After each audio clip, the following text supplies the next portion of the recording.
Welcome to episode 01 of CipherVibe's end-to-end cloud security architecture course. Authentication is the first trust decision in cloud architecture. It establishes who is requesting access and how confidently the platform can rely on that claim. We will connect its purpose, design boundaries, implementation path, failure modes, and evidence of effectiveness. Every cloud security layer relies on the ones around it. It supplies the identity context that authorization, access reviews, network controls, and data services use later. A strong sign-in flow does not replace least privilege, but weak sign-in assurance can undermine every downstream control.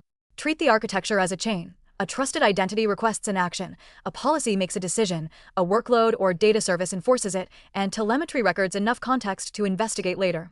The first building block is choose phishing-resistant factors.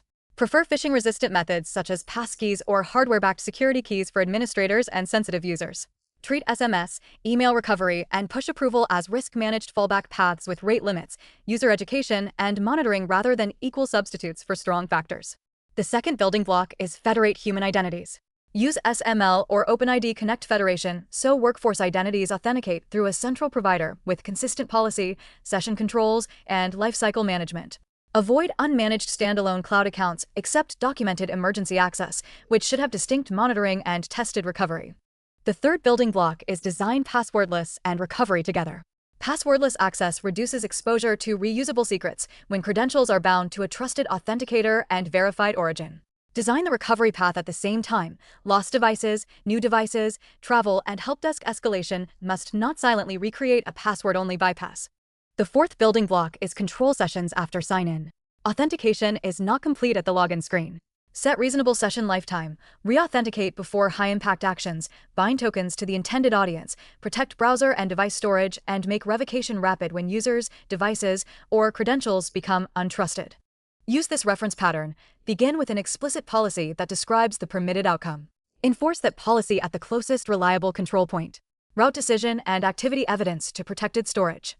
Then give an accountable team a tested path to review exceptions, correct drift, and respond to violations.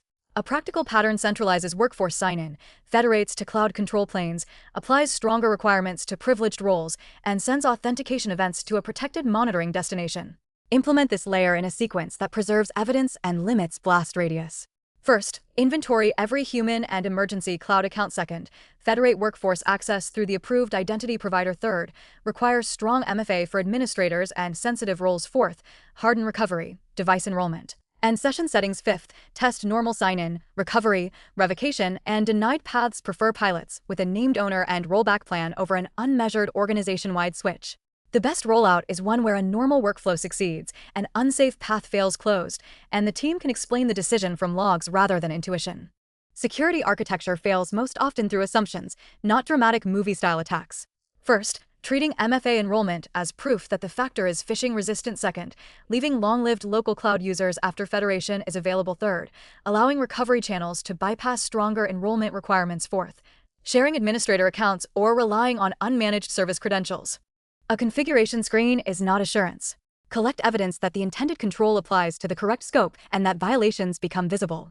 First, measure phishing-resistant MFA coverage for privileged identities. Second, alert on new local users, bypasses, risky recovery, and emergency use. Third, test conditional access with known safe and denied scenarios. Fourth, review session lifetime, token revocation, and identity provider audit completeness. Test both normal activity and a safe negative case in an authorized environment. Record the expected decision, the evidence location, the owner who reviews exceptions, and the rollback method. Repeat after platform changes, new integrations, or major shifts in business use. For a practical exercise, draw a sign-in sequence for a fictional administrator using SSO, phishing-resistant MFA, and an emergency recovery path. Use synthetic information or an environment you own or are explicitly authorized to administer. Deliver a one-page diagram, a concise control statement, a list of expected audit events, and one test for an allowed path plus one test for a denied path. This artifact is more valuable than a screenshot because it explains the reasoning behind the configuration. Before scaling this layer, ask 5 review questions. Which assets, identities, or environments are in scope? Who owns the desired state and exception decisions? Which enforcement point can reliably apply the rule? Which records prove the decision and retain enough context for an investigation?